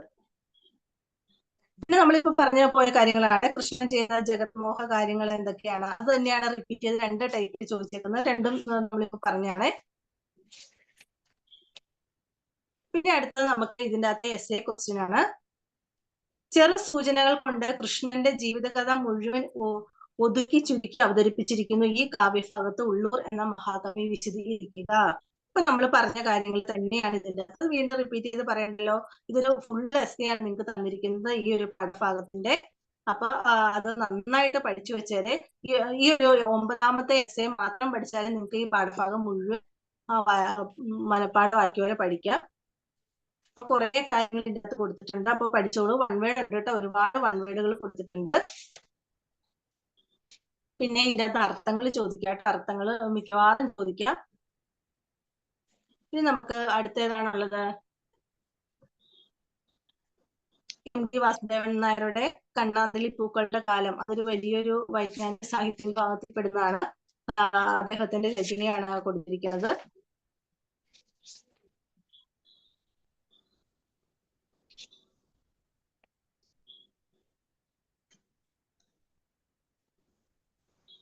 അപ്പൊ നമുക്കത് മുഴുവനായിട്ട് ഒരു വലിയ ഭാഗമാണ്, നമുക്ക് വായിക്കാൻ സമയമില്ല. അപ്പൊ നമുക്ക് അതിന്റെ ഒരു ക്വസ്റ്റ്യൻ ആൻസർ ഒന്ന് നോക്കി പോകാം. പ്രധാനപ്പെട്ടത് ഇപ്പൊ 220ാമത്തെ പേജാണ്. 1ാമത്തെ ക്വസ്റ്റ്യൻ നോക്കിയേ. വന്നേരിക്കാരുടെ ഓണാഘോഷത്തിന്റെ പ്രത്യേകതകൾ എന്തെല്ലാമാണ്? ടിക്ക് ചെയ്യണേ. വന്നേരിക്കാരുടെ ഓണാഘോഷത്തിന്റെ പ്രത്യേകതകൾ എന്തൊക്കെയാണ്? വന്നേരിക്കാരെന്ന് പറഞ്ഞാൽ ആരെയാണ് ഇവിടെ ഉദ്ദേശിക്കുന്നത്? തെക്കൻ കേരളത്തിലുള്ള ആളുകളെയാണ് വന്നേരിക്കാരെന്ന് പറയുന്നത്. അണ്ടർലൈൻ ചെയ്യണേ. അത് 1 വേർഡ് ക്വസ്റ്റ്യൻ ആണ്, ചോദിക്കാം. വന്നേരിക്കാരുടെ ഓണം വളരെ കേമമാണ്. അവിടെ 10 ദിവസത്തെ ഓണാഘോഷമാണ്. അവിടുത്തെ പത്തായങ്ങളിൽ എന്നും നെല്ലുണ്ടാകും. അതുകൊണ്ട് തന്നെ ദാരിദ്ര്യമില്ല. പാണരുടെ സംഘം പകൽ വന്ന് മുറ്റത്ത് പാട്ടും കളിയും നടത്തും. മാധവരെ പറ്റിയുള്ള ആചാരപ്പാട്ടുകൾക്ക് പുറമെ പ്രചാരമുള്ള പാട്ടുകളും അവർ പാടിയിരുന്നു. വേലിപ്പടർപ്പിന്റെ പൂക്കളൊക്കെ അവർ കളമിടാൻ ഉപയോഗിച്ചു. പക്ഷേ വടക്കൻ കേരളത്തിലെ പോലെ കുന്നിൻ ചെരുവിലെ സമൃദ്ധമായ കണ്ണാന്തളി പൂക്കൾ അവർക്ക് ലഭ്യമല്ലായിരുന്നു. അപ്പൊ നമ്മുടെ MT വാസുദേവൻ നായരുടെ ഒരു അദ്ദേഹത്തിന്റെ ചെറുപ്പകാലത്തെ ഒരു കാര്യമാണ് അദ്ദേഹം ഇതിൻ്റെ അകത്ത് കൊടുത്തിരിക്കുന്നത് കേട്ടോ. അപ്പൊ അദ്ദേഹമാണ് ഇതിൻ്റെ അകത്ത് കഥാപാത്രമായിട്ട് വരുന്നത്. അദ്ദേഹം ചെറുതാണ്. അദ്ദേഹത്തിന്റെ വീടും പരിസരവും അപ്പൊ തമ്മിലുള്ള വ്യത്യാസങ്ങളൊക്കെയാണ് ഇതിൻ്റെ അകത്ത് പറയുന്നത്. 2ാമത്തെ ക്വസ്റ്റ്യൻ. വന്നേരിക്കാരോട് മത്സരിക്കാൻ തങ്ങൾക്കാവില്ലെന്ന് ലേഖകൻ പറയുന്നത് എന്തുകൊണ്ടാണ്? ഏതാണ് ലേഖകൻ? MT വാസുദേവൻ നായരാണ്. വന്നേരിക്കാരുടെ ഓണം വളരെ കേമമാണ്. 10 ദിവസത്തെ ഓണാഘോഷമാണ്. കൊയ്ത്ത് കഴിഞ്ഞാണ് ഓണാഘോഷം നടക്കുന്നത്. പക്ഷെ അവിടെ കൊയ്യാൻ വയ്യാലും പ്രശ്നമില്ല. അവിടുത്തെ പത്തായങ്ങളിൽ എന്നും നെല്ലുണ്ടാകും. കൊയ്ത്ത് നടക്കുമ്പോൾ പാടത്ത് വെച്ച് തന്നെ വണ്ടിക്കാർക്ക് നെല്ല് വിൽക്കും. ആചാരം അവർക്ക് പ്രധാനമാണ്. അതുകൊണ്ട് തന്നെ ഉണ്ണിപ്പരയൻ രാവേറെ ചെല്ലുന്നത് വരെ തൊണ്ടയടച്ചാലും വീട് വീടാന്തരം നടന്ന് പാടി കൊണ്ടിരിക്കുക. അപ്പൊ എന്താണ് ഒരു പറയുന്നത്, അന്നത്തെ ഒരു ഒരു സമയത്തെ കാര്യങ്ങളാണ് പറയുന്നത്. അപ്പൊ ഓണം എന്ന് പറഞ്ഞാൽ 10 ദിവസമാണ്. അപ്പം തൊട്ട് 10 ദിവസത്തെ ഓണാഘോഷമാണ്. അപ്പൊ ഈ പൂക്കൾ ഇടുന്നതും അതിനെക്കുറിച്ച് ബന്ധപ്പെട്ടിട്ടുള്ള കാര്യങ്ങളൊക്കെയാണ്. ഇപ്പൊ അതിനെക്കുറിച്ചൊന്നും അല്ലെ നമുക്ക് ഇതിൻ്റെ അകത്ത് നമ്മൾ കേൾക്കാന്ന് മാത്രമേ ഉള്ളൂ അല്ലെ. പണ്ട് എന്താണ്, ഇതൊരു ആചാരമായിട്ടാണ് നടത്തിക്കൊണ്ടിരുന്നത്. അപ്പൊ എന്ത് ചെയ്യും, അതിന്റെ ഒരു ആയിട്ടാണ് പാട്ട് പാടല് അല്ലെ, വീട് വീടാന്തരം കയറി പാട്ടും കളിയൊക്കെ നടത്തുന്നതും ഒക്കെ അതിന്റെ ഒരു വിശ്വാസ പ്രകാരമാണ്. അടുത്തത് 3ാമത്തെ ടിക്കീതറിന്റെ കണ്ണാന്തളി പൂക്കളുടെ പ്രത്യേകതകൾ എന്തെല്ലാം? അതിന് ഉണ്ണിപ്പരയൻ എന്ന് പറഞ്ഞാൽ പറയാവോ? ഉണ്ണിപ്പരയൻ.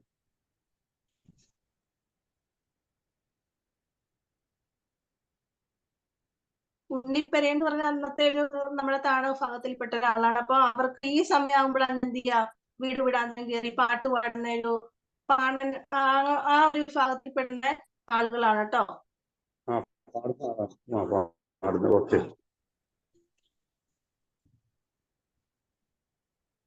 ഇപ്പൊ കണ്ണാന്തലി പൂക്കളുടെ പ്രത്യേകത എന്ന് പറഞ്ഞാൽ എന്താണ്, ഓണക്കാലം ആകുമ്പോഴേക്ക് എന്ത് ചെയ്യും, താന്നിക്കുൽ തൊട്ട് പറക്കുളം മേച്ചിൽപ്പുറം വരെ കണ്ണാന്തലി ചെടികൾ വളർന്നു കഴിയും. ഇളം റോസ് നിറത്തിലുള്ള പൂക്കൾ തലയാട്ടി തുടങ്ങും.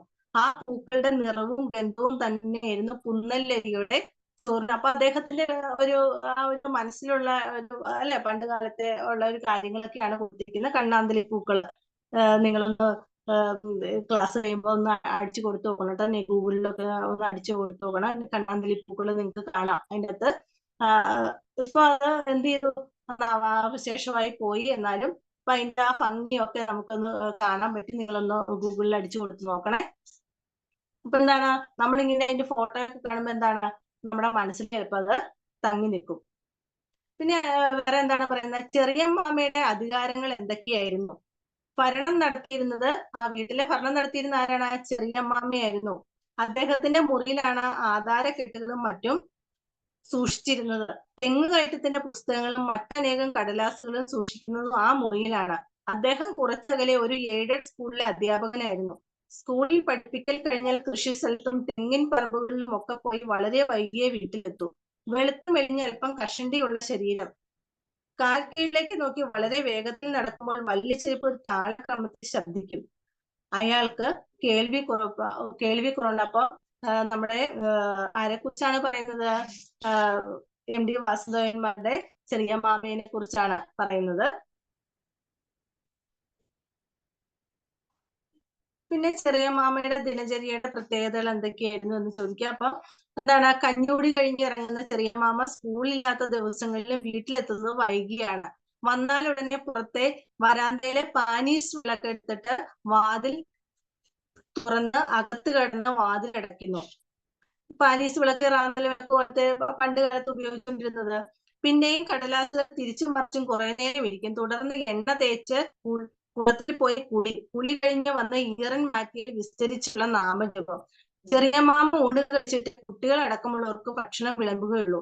ഉണ്ണുമ്പോഴും ചെറിയമ്മാമ ഒന്നും സംസാരിക്കാറില്ല. ഊണ് വേഗത്തിൽ കഴിയും. ഇതൊക്കെയാണ് ചെറിയമ്മാമയുടെ ദിനചര്യകൾ. അത് ചോദിച്ചിട്ടുണ്ട് കേട്ടോ. അപ്പൊ സ്വന്തം മക്കൾ അടക്കം ചെറിയമ്മാമേനെ ശപിക്കാനുള്ള ഒരു കാരണം അടുത്തൊരു ക്വസ്റ്റ്യൻ ആയിട്ട് എന്താണ് പറയുന്നത്, അന്ന് ദാരിദ്ര്യമാണ് അല്ലെ. വളരെ ചെറിയ തോതിലേക്ക് നമുക്കറിയാം, ദാരിദ്ര്യാവസ്ഥയിലെ ഭക്ഷണമൊക്കെ വളരെ കുറവായിരിക്കും. അപ്പൊ എന്താണ്, ഈ ചെറിയമ്മാമ ഒന്ന് ഊണ് കഴിച്ചതിന് ശേഷം മാത്രമേ എന്താ വീട്ടിലുള്ളവര് മറ്റുള്ളവർക്ക് കുട്ടികൾക്കൊക്കെ എന്ത് ചെയ്യുള്ളൂ, ഭക്ഷണം കൊടുക്കുള്ളൂ. അപ്പൊ ചെറിയമ്മാമ അദ്ദേഹത്തിന്റെ സമയമൊക്കെ അനുസരിച്ച് ഓരോ കാര്യങ്ങൾ ചെയ്തുകൊണ്ടിരിക്കും. അപ്പൊ അതിന്റെ ഇടയ്ക്ക് ഈ കുഞ്ഞുങ്ങളുടെ കാര്യമൊക്കെ എന്ത് ചെയ്യും, വീട്ടിലുള്ളവർ മറക്കും. ഒരു ചിട്ടയായിട്ട് പറയുകയാണ്, ചെറിയമ്മാമ കഴിച്ചതിന് ശേഷം ഇവിടെ ആർക്കും ഭക്ഷണം വിളമ്പുകയുള്ളൂ. അപ്പൊ അതുകൊണ്ടാണ് ഈ കുഞ്ഞുങ്ങൾ എന്ത് ചെയ്യുന്നത്, മനസ്സിൽ ശപിക്കുന്നത്. എന്തിനാണ്, വിശന്നിരിക്കുകയാണ് അവര്. അപ്പൊ ചെറിയമ്മാമ എങ്ങനെ ഭക്ഷണം ഒന്ന് കഴിച്ചിട്ട് വേണം എന്ത് ചെയ്യാനായി, കുഞ്ഞുങ്ങൾക്ക് കഴിക്കാനായിട്ട്. അപ്പൊ അതുകൊണ്ട് പിള്ളേർ എന്ത് ചെയ്യാണ്, വിശന്നിട്ട് എന്ത് ചെയ്യാണ്, ചെറിയമ്മാമയെ മനസ്സിൽ ശപിക്കുകയാണ്. അപ്പൊ അച്ഛൻ പെങ്ങളുടെ സംസാരം എല്ലാവരുടെയും മനസ്സിൽ പോറലായി അവശേഷിച്ചത് എന്തുകൊണ്ടാണ്? വന്നേരിയിലെ വീട്ടിൽ ചെറിയമ്മാമ ഊണ് കഴിച്ചിട്ടേ കുട്ടികൾക്ക് പോലും ഭക്ഷണം വിളമ്പിയിരുന്നുള്ളൂ.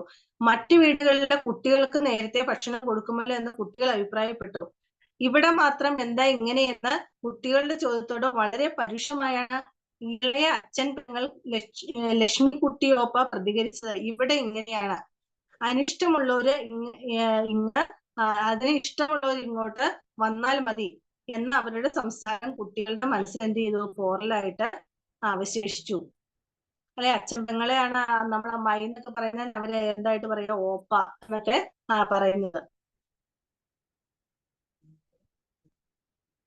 അപ്പൊ നമുക്കറിയാം, ഒരു ദാരിദ്ര്യാവസ്ഥയില് ഇപ്പൊ മറ്റുള്ള വീടുകളിൽ എങ്ങനെയാ, കുഞ്ഞുങ്ങൾക്ക് ആദ്യം ഭക്ഷണം കൊടുത്തായിട്ടാണ് എന്ത് ചെയ്യാൻ മുതിർന്നവര് ഭക്ഷണം കഴിക്കുക. ഈ വീട്ടിൽ മാത്രം എന്താണ് ഈ പ്രത്യേകത എന്ന്, വന്നേരിക്കാരുടെ ഇവിടുത്തെ വീട്ടിൽ എന്തെങ്കിലും പ്രത്യേകത എന്ന് ചോദിക്കുമ്പോ പറയുന്നത് എന്താണ്, ഇവിടെ എങ്ങനെയാണ്, അതിന് ഇഷ്ടമുള്ളവർ മാത്രം ഇവിടെ നിന്നാൽ ഇല്ലാത്തവർ എന്ത് ചെയ്യാ, നിങ്ങളുടെ വീട്ടിലേക്ക് പൊക്കോളാനാണ് പറയുന്നത്.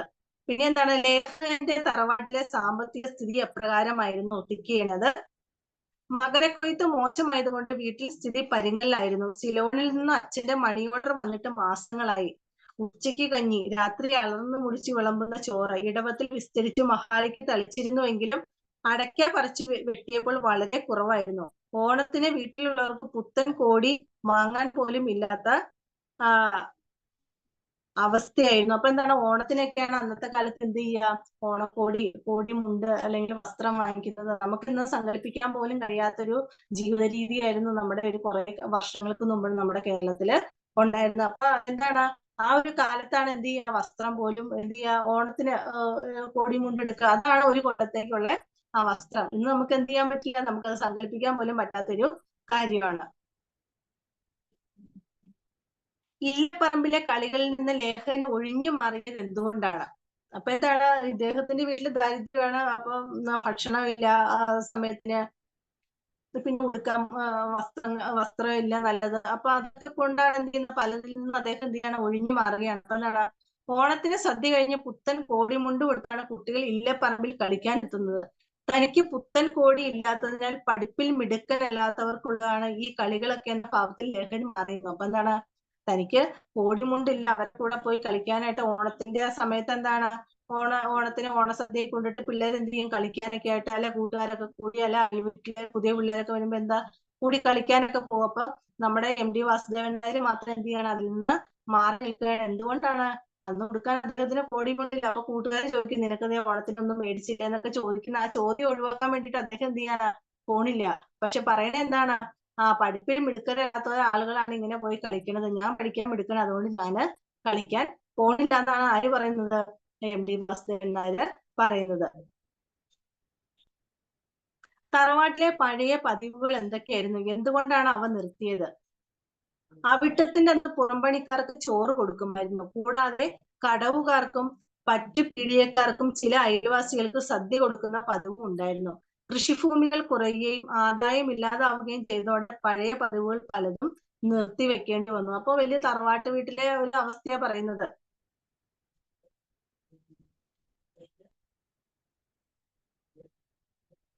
ഓണക്കാലത്ത് ലേഖകന്റെ തറവാട്ടിലെ ചെറിയ മാമയുടെ സന്ദർശനത്തെ കുറിച്ച് വിവരിക്കുക എന്നാണ് പറയുന്നത്. അപ്പൊ ഈ ചെറിയ മാമ എന്ന് പറഞ്ഞാൽ അച്ഛന്റെ അനിയനാണ്. അപ്പൊ അദ്ദേഹത്തിന്റെ ഒരു വരവാണ് പറയുന്നത്. അപ്പൊ എന്താണ്, ഓണത്തിന് അവിടുത്തെ നാൾ ചെറിയ മാമ തന്റെ ജ്യേഷ്ഠന്റെ കുട്ടികളായ ലേഖകനും സഹോദരനും കരയുള്ള ഓരോ കോടി മുണ്ടുമായി വന്നു. പിന്നീട് എല്ലാ ഓണത്തിനും അവിട്ട നാൾ വൈകുന്നേരം ചെറിയ മാമയുടെ വരവ് കാത്തിരുന്നു. കൃത്യമായി എല്ലാ വർഷവും കക്ഷത്തിൽ പൊതിയുമായി അദ്ദേഹം വന്നിരുന്നു.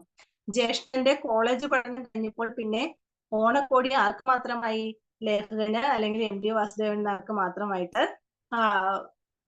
മാറി. അപ്പൊ പിന്നീട് എന്താണ്, തന്റെ ഊണ് കഴിഞ്ഞ് കുട്ടികൾ ഉണ്ടാവുമെന്ന നിയമം ചെറിയ മാമ ഉണ്ടാക്കിയതല്ലെന്ന് ലേഖകൻ തിരിച്ചറിയുന്ന MD വാസുദേവൻ നായർ തന്റെ കൊച്ചച്ഛനല്ല ഇങ്ങനെ ഒരു പതിവ് അല്ലെങ്കിൽ ഇങ്ങനെ ഒരു നിയമം കൊണ്ടുവന്നെന്ന് വിചാരിക്കാനുള്ള കാരണം എന്താണ്, ആ ഒരു ഓണ സമയത്ത് അല്ലെങ്കിൽ എന്ത് ചെയ്തു, മുണ്ടൊന്നും വാങ്ങിക്കാൻ, കോടി വാങ്ങിക്കാൻ തലയില്ലാതെ വീട്ടിലിരിക്കുന്ന ഒരു സമയത്താണ് എന്ത് ചെയ്യുക, ചെറിയ മാമ ഇത് അറിഞ്ഞുകൊണ്ട് എന്ത് ചെയ്യാണ്, ഈ ചെറിയ മാമ ഈ കൊച്ചച്ഛൻ എന്ത് ചെയ്യാണ്, അച്ഛന്റെ അനിയൻ അറിഞ്ഞുകൊണ്ട് എന്ത് ചെയ്യാണ്, ഇവരുടെ അടുത്തേക്ക് വരികയും നമ്മുടെ MD വാസുദേവൻ നായർക്ക് അദ്ദേഹത്തിന്റെ ചേട്ടന് എന്ത് ചെയ്യണം, ഓരോ കോടിമുണ്ട് വാങ്ങിച്ചുകൊണ്ട് വരികയും ചെയ്യണം. അപ്പൊ അദ്ദേഹം വിചാരിക്കുന്നുണ്ട്, അപ്പൊ ഈ വീട്ടിലെ നിയമം ഒന്നും കൊണ്ടുവന്ന് ചെറിയ മാമ, എത്രയും സ്നേഹമുള്ള ചെറിയ മാമ ഞങ്ങൾക്ക് ഒരു കോടിമുണ്ട് വാങ്ങിച്ചുകൊണ്ട് വരുന്നുണ്ടെങ്കിൽ ഇങ്ങനെയുള്ള നിയമങ്ങളൊന്നും ആര് ഉണ്ടാക്കിയതായിരിക്കില്ല, ചെറിയ മാമ ഉണ്ടാക്കിയ നിയമങ്ങളൊന്നും ആയിരിക്കില്ലെന്നാണ് അദ്ദേഹം വിചാരിക്കുന്നത്. രണ്ട് ക്വസ്റ്റ്യൻ കൂടെ ഒന്ന് പറഞ്ഞോട്ടെ.